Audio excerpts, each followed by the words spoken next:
Friends, study centre में आप सभी का स्वागत है।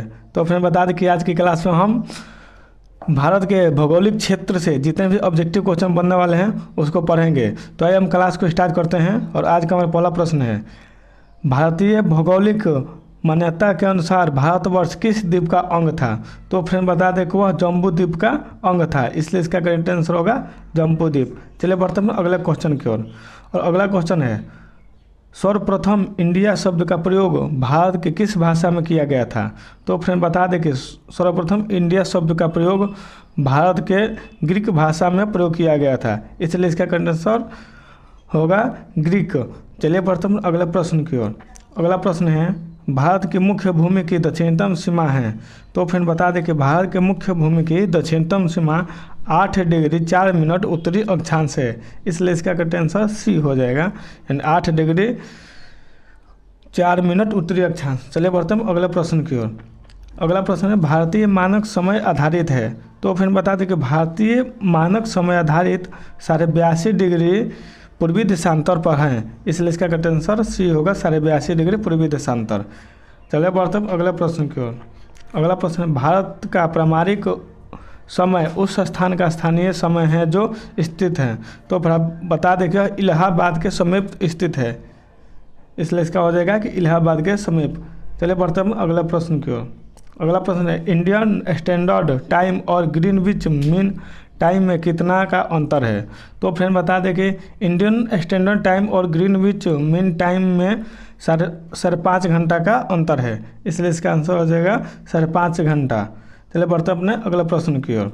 अगला प्रश्न है, भारत का ध्रुव दक्षिणी भाग की भूमध्य रेखा से कितनी दूरी है? यानी जो प्रश्न बोल रहा है कि भारत का ध्रुव दक्षिणी भाग की भूमध्य रेखा से कितनी दूरी है, तो फिर बता दें कि वो 876 किलोमीटर है, इसलिए इसका आंसर होगा कि 876 किलोमीटर। चलिए बढ़ते हैं अगला प्रश्न की ओर। अगला प्रश्न है, भारत की स्थलीय सीमा की लंबाई कितनी है? तो फ्रेंड बता दें कि भारत की स्थलीय सीमा की लंबाई 15,200 किलोमीटर है, इसलिए इसका करेक्ट आंसर होगा कि 15,200।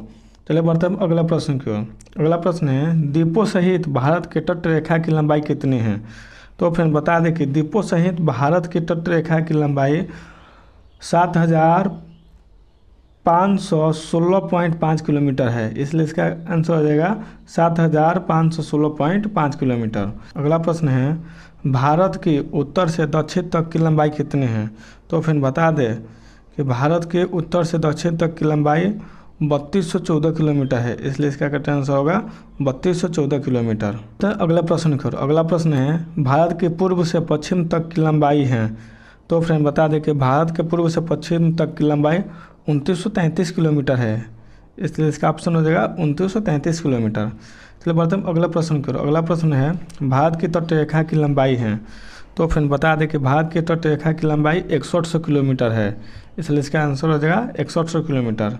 चलिए अगला प्रश्न है, भारत का क्षेत्रफल विश्व के कुल भौगोलिक क्षेत्रफल का कितना है?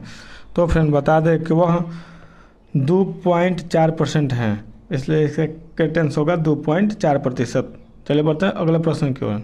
अगला प्रश्न है, भारत के कुल क्षेत्रफल का कितना प्रतिशत भाग पर्वतीय क्षेत्र के अंतर्गत आता है? तो फिर बता दें कि वह 10.7% भाग है जो भारत के पर्वतीय क्षेत्र के अंतर्गत आता है।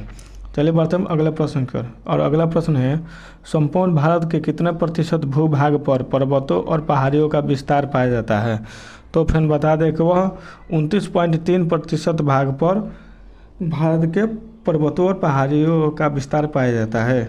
चलिए बढ़ते हैं अगले प्रश्न की ओर। अगला प्रश्न है, संपूर्ण भारत के कितने प्रतिशत भूभाग पर पठार का विस्तार पाया जाता है? तो फिर बता दें कि संपूर्ण भारत के 27.7% भूभाग पर पठार का विस्तार पाया जाता है। चलिए बढ़ते हैं अगले प्रश्न की ओर। अगला प्रश्न है, संपूर्ण भारत के कितने प्रतिशत भूभाग पर मैदान का विस्तार पाया जाता है? तो फ्रेंड बता दें कि यह 43% भाग पर मैदान का विस्तार पाया जाता है, यानी भारत का जो क्षेत्रफल है उसके 43% भाग पर मैदान का विस्तार पाया जाता है। चलिए बढ़ते हैं अगला प्रश्न की ओर। अगला प्रश्न है, भारत की प्रादेशिक जल सीमा समुद्र तट से कितने समुद्री मील तक होती है? तो फिर बता दें कि 12 नॉटिकल मील तक होती है, इसलिए इसका आंसर होगा 12 मील। चलिए बढ़ते हैं हम अगले प्रश्न की ओर। भारत का संलग्न क्षेत्र प्रादेशिक जल सीमा के आगे कितने समुद्री मील दूरी तक है? तो फिर बता दें को 24 मील तक है। ये जो मील है वह समुद्र की दूरी का मात्रक होता है, इसलिए इसका हो जाएगा 24 मील।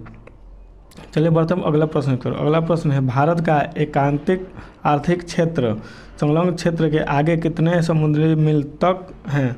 तो बता दें कि 200 मील तक होता है, इसलिए इसका आंसर होगा 200 मील तक। चलिए इसके आगे का प्रश्न हम अगले वीडियो में करेंगे, तब तक के लिए जय हिंद।